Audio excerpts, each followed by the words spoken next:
Hey folks, welcome to another edition of For the Love of History. Today we've got our old friend, Dr. Rodney Hinton. He's back with us, and I'm sure you remember him from the last series of shows that you saw. And also today we've got a special guest, Tommy Boswell. Tommy, we're glad to have you. Tommy is our ex-sheriff. I asked him a few minutes ago, I said, do I call you sheriff, or do I call you ex-sheriff, or do I call you Tommy? He said, just anything. So I may call him Tommy, I may call him sheriff, so whatever. But Tommy, we're glad to have you. Just call me. Just call me. Especially for dinner. Right. Right. Yeah. Tommy is our expert basically on Russell County. And what we talked about was before, when Dr. Lupo was here, was kind of an overview. But we're going to talk to Tommy, and we're going to zero in on some of the things that affect your daily life. I mean, some of the places you go on a daily basis that you had no idea had a lot of historical value or interest there. So anyway, we're going to get started with Tommy. Of course, as Rodney can tell you, my favorite is the river and Glenville. So, you know, you can start at the river or you can start at Glenville, whichever one you want. But anyway, I'm just kidding. You know, kind of start where you want to. We're glad to have you, and we just want to hear more about the history of Russell County. Thank you. Am I up? You are up. You're up.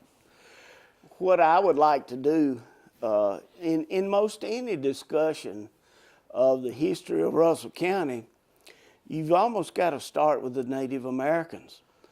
And there are a group of Native Americans on one side of a line and a group of Native Americans on another side of the line, and it's called prehistoric and historic. There were a settlement on both sides of the river, up and down the river, for 1,000 years prior to anybody knowing anything about it other than them. And so what we have here in Russell County is a group of Native Americans that have been here 1,000, 1,500 years, but we don't know a lot about them. The reason we don't know a lot about them is because they didn't have a written language. Mostly, we have two ways of knowing about our prehistoric Indians. One of them is an oral history that went with their culture that kind of splashed over into the historic part early on, and then what's been dug out of the ground. We're able to, by digging things out of the ground, tell some things about their culture. Now by digging things out of the ground, we can develop ideas like around certain cultures, and there were several cultures up and down the river prehistorically that we can identify by the kinds of incising on a piece of pottery, what kind of tools they use. But there's a lot we don't know about prehistoric Native Americans in Russell County. For example, we don't know if they were allowed to marry their cousins or whatever. We don't know their governmental structure. Those kinds of things you can't get out of the ground. We also don't know what wooden tools they used because they're gone. What we have is pottery with a certain amount of incising on it, a kind of stone tools and bone tools that are left over and survived. And by doing an analysis of those particular things that come out of the ground, we can say, and there's another element, and that's how deep in the ground it is to tell you what years that civilization was in existence. So we can make up a definition of a culture, and there are several that have been done by archaeologists. The definition of Lamar and Swift Creek and all of those are various cultures that were in the Chattahoochee Valley that we know what kind of pottery they made, but we have no idea what their actual makeup was as far as it being a culture. And the unusual thing about it is we'll find on the Chattahoochee River bank a piece of pottery that may be Swift Creek, but there's an archaeologist over in Macon, Georgia, that finds that same pattern on his particular piece of pottery. So we can say, and by the way, it's got to be at the same strata level, so you're talking about the same age, years. We're saying that that's a component of the Swift Creek culture over in Macon, Georgia, and there's one here. Yes, sir. You know, before you get away from that, Tommy, I mentioned in an earlier episode that the archaeologists, as they've done this kind of research, have also been able to validate that the Creek Indians here were not isolated here, nor were the prehistoric Indians that you're talking about, which aren't the Creeks, which I know you're going to get into, but that they traveled as far as Cuba. You find a lot of things that have to come out of South America, Cuba. They also went all the way up to Mississippi and traded up there. And you might want to talk a little bit about the artifacts that substantiate that. So we don't know a lot about their government, but we do know that their economic ventures were fairly sophisticated in a broad range. They were not just hidden here in the woods. There are a lot of different ideas about how widespread that was. The Ohio Valley is almost positive that there was a trading relationship between the prehistoric Indians here in the Ohio Valley. And then after the first Europeans got here, there was some actual documentation of trade like that. There's also trade from the West. There's some artifacts that were found in Texas and here that are comparable. And then, of course, the thing they came up with not too long ago was that there was some stuff that came, they think, from Cuba. So how they got across that 90 miles of ocean and made a trade trip with Cuba, you know, all that's still in the works, but you're exactly right.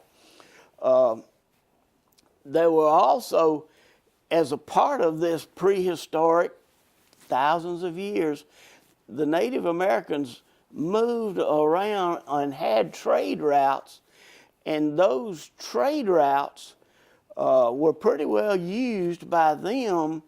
And then when the first Europeans began to get themselves established on the East Coast and down in Mobile, they used those same trade routes to penetrate into the interior, and that's where the first contact came between the Native Americans here and the Europeans. And the Federal Road and the Three Federal Knox Road is one Roads of were those old trade routes. That's right. What They were the old began trade with the routes Indians. during prehistoric times. But then along about the middle of the 16th century, about 1550, along in there, there began to be European toeholds on the East Coast. You know, North and South Carolina, down here at St. Augustine, Florida, over in Mobile. And these European countries, as they got toeholds, then they began to venture in. And they ventured in on those particular trails because they were already in place and because they knew that they went toward the concentrations of Native Americans. Each one of the European countries had a different reason for wanting to make contact with the Indians and establish a relationship with. The Spaniards in St. Augustine wanted to make Catholics out of them. Their job was to bring a priest into the heart of where there was a concentration of Native Americans and try to win them over to the Catholic religion, and that was their project. And they built a series of missions across Florida and up, and they call that the Province of Appalachia, in an effort to get the Indians made Catholic. Well, there's French, also yeah. the same kind of thing. There's also the political battle. Right. Because, and we, not to jump ahead, but as this relates to ahead, one of the reasons this area from here to Tallahassee was so important, not only the Indians and the Upper Creeks and the Lower Creeks, which again you'll get into later, but at the junction of the Coosa and the Tallapoosa, you had the French fort, Fort Toulouse, which was the furthest the French were able to secure moving east. Then right here in Russell County, you had the Spanish Fort, which was as far as the Spanish were able to come north, and then you had Oglethorpe coming to meet at Casita and Coweta Town, and the English trying to get their territory here, and we're just at a point where all these cultures are meeting. That's right. Well, the English were the most successful. Right. Because the English wanted trade, and they brought with them into the Indian Territory things that the Indians needed and learned to not be able to do without. Knife blades, blankets, and they swapped them for deer skins, which the Indians had plenty of. And the English were the most successful in working their way into the society. And the way they did that, they would send traders from the Carolinas into the central part, which is us. And those traders would work their way actually into the society of the Native Americans here, and they intermarried. There were a number of tradesmen who took brides from the chiefs and head men of the various tribes in our area, and these half-breeds were the leaders turned out to be the leaders because they were talk a little bit about the Wynn clan Right. and why they could do that, and why we got chiefs named McIntosh, McGilvery, and Weatherford. Once the This is after historic, Creeks. Yeah, I'm sorry. Once we made that jump from when us not knowing a whole lot about what was going on, and we made that jump when the various Europeans started writing what they were seeing, and it was getting back, and things were changing. They sent those tradesmen into this valley where we live, and they would set up a trading post, and they would swap the Indians things that they needed.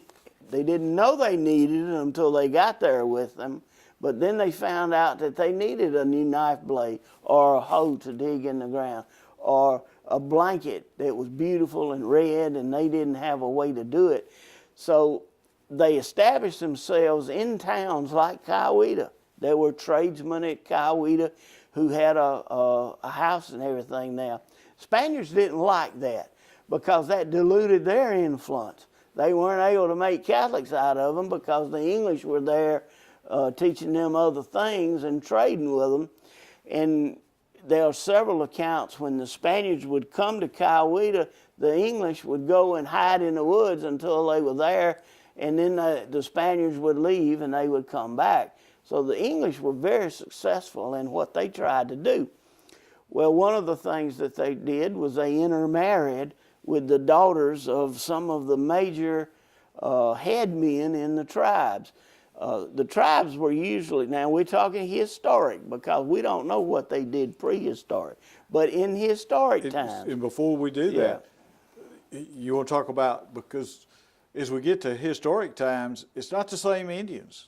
The Creeks have moved in here now. The Creeks were not here prehistoric. The Creeks were in and out over a period of about 800,000 years.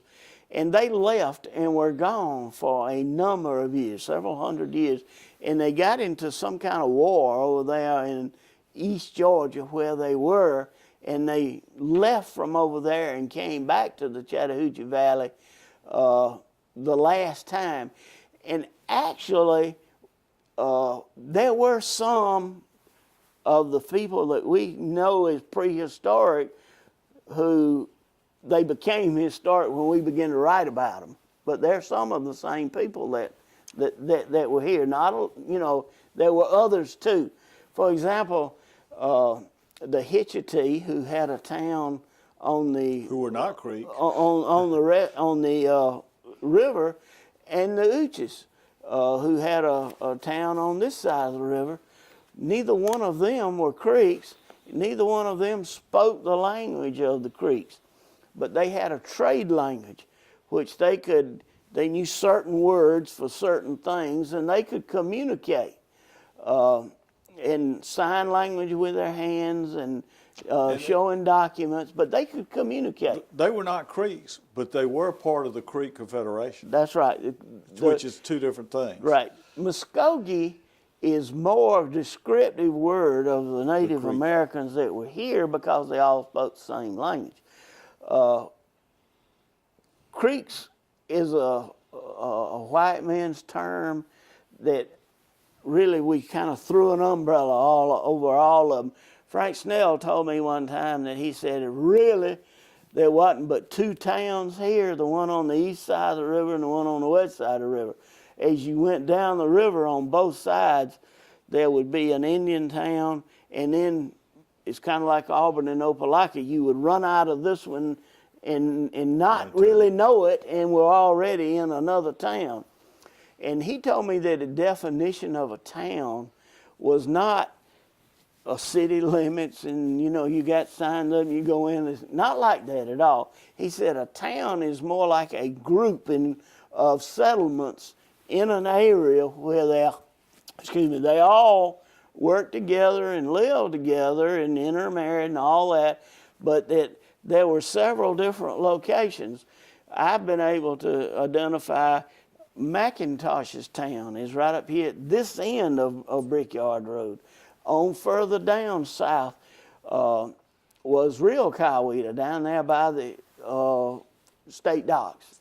And then on further south was Broken Arrow, where Broken Arrow was the last creek, and that's where Little Prince lived.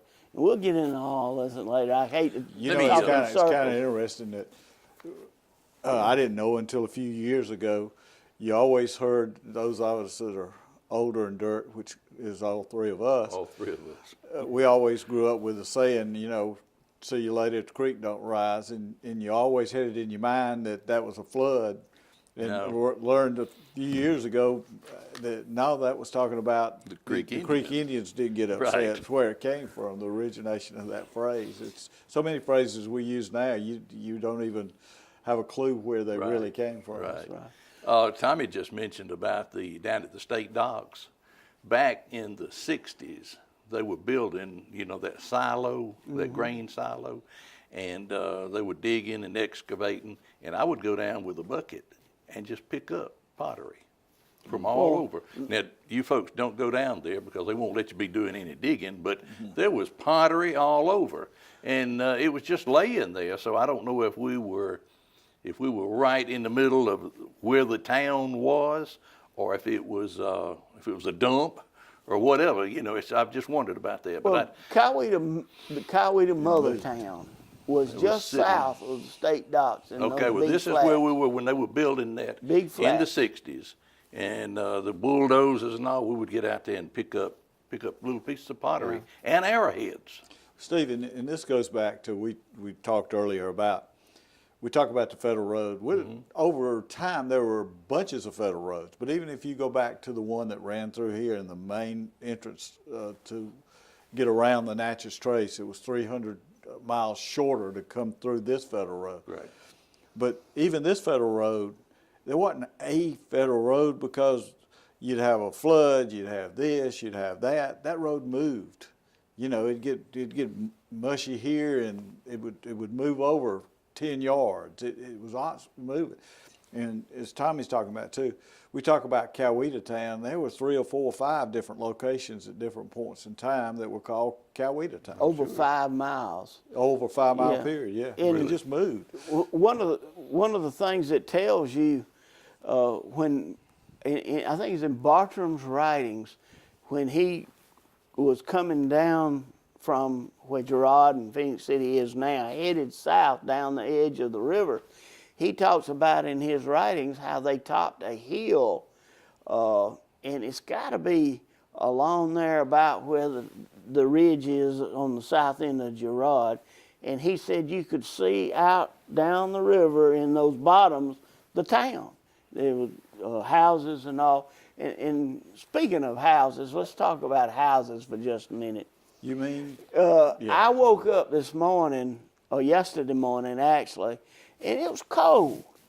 And I got to thinking, I always do, of the hardship it would be to be out there in that cold without any kind of modern shelter like we have now with internal heat and all. The Native Americans here didn't stay in teepees. That's a Plains Indian out west way of, and their the teepees that they used in the Plains Indians were because they were migrants. You could pull it all together and wrap the thing up and drag it behind a horse and be gone in 15 minutes, where our Native Americans here lived in permanent houses. And there were 2 or 3 different kinds. They had a thatch roof on them of some kind, and they had that, what they call wattle and daub. It's strips of cane with mud mashed into it, and it could be, looked to me like it would be almost a warm place, but they had dirt floors. They didn't have any dirt, any floor in there other than packed earth. There were birch bark houses with it on the outside, and it's whatever material that they had handy that they could put their hands on to make their house out of. And they were clustered so that they protected each other. That's right. But I'll tell you, the worst part of that, Tommy, as you well know, is that not only did you live in those surroundings and you had fires and try to keep yourself warm, but the Creeks were ceremonially a very clean bunch of people, because if you were a Creek, you lived near the creek or the river, and the first thing you did every morning is you got in the water 365 days a year. Took a bath. You took a bath first thing in the morning, because you get up on a day like yesterday, you walk out of that cold house, and if you think you're not cold, you fix to go jump in the river. Well, I don't know that, if you have ever done any camping, you can build a fire, and if it's cold, only the front side of you is going to be warm, and you got to every now and then turn all the way around and warm your back. How'd you like to live like that? Yeah. And then the first European or American settlers into this area endured those very same hardships. And so it was always, you got to imagine the things that people went through to get an understanding of their lifestyle. Yeah. We're going to come right back to the Creeks, but just to reinforce Tommy's point too, that didn't get easier over time. If you go back and when Dr. Lupo was here, we were talking about the building the Godwin coming in and building the first bridge. Mm-hmm. It's not as easy as it sounds. They didn't come in here and order a bunch of lumber from Lowe's. They had to, or Home Depot. I'm not picking sides here, but they had to recruit blacksmiths in here. There were no blacksmiths here. They had to recruit brick masons and stone masons. So, again, used the clay and built bricks pretty soon on. But any of those skills, they had to get the people in here with those skills to build the nails later. Start off with wood pegs, but all of that was skills that had to be recruited in here. The hardship and the difficulty that these people went through, the Indians, the prehistoric Indians, the historic Indians, but even the early settlers, and we're talking about now, what I'm describing is up into the mid-1800s. Our relatives that came in here, they were tough people to endure and build what we take for granted today. When my wife and I first married, we lived in my grandmother's old house that you could see through the weatherboarding, and didn't have any insulation in it I at helped you all. move in it. That's right. We lived in a house, and I always thought that when we got to the house we now have that was insulated and had central heating and air, we had gone to heaven. And I just, at that time, would think about what our forefathers went through when they didn't even have shelter to the level that we were living in when we first got married, and that the Native Americans had even less than that. The fire where you had to almost be on a spit to turn yourself around and around to stay warm. And nowadays, I'm not I don't want to get into global warming and all that kind of stuff, but it was cold back then.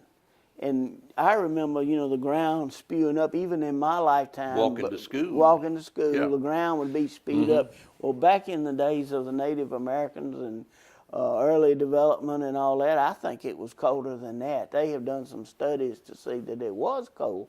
And they had actually bodies of water that froze over and things, which you don't ever see now.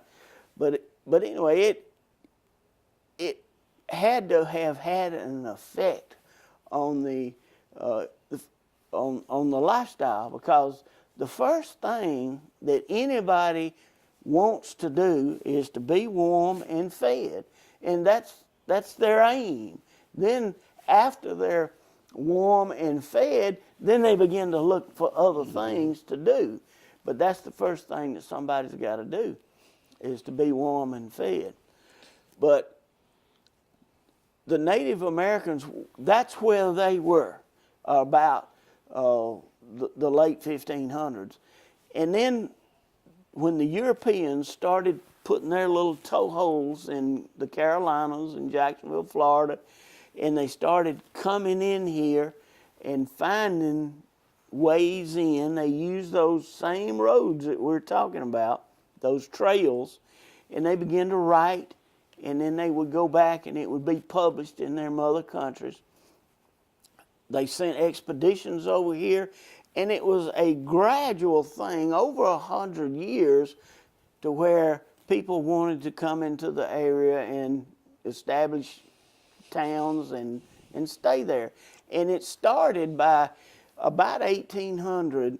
They decided that they would expand those Indian trails at least enough for the military to be able to move around in them. So they got some treaties with the Native Americans that allowed those roads to be expanded. Yeah, because the federal road was 1805, and it was the first one of the first treaties with the Indians in 1805, and it was one of the agreements was to cut the federal road through here. And the first reason for that was it's a postal route, because to get from what the term you don't ever hear anymore, but the Indians used and the early settlers used was Washington City.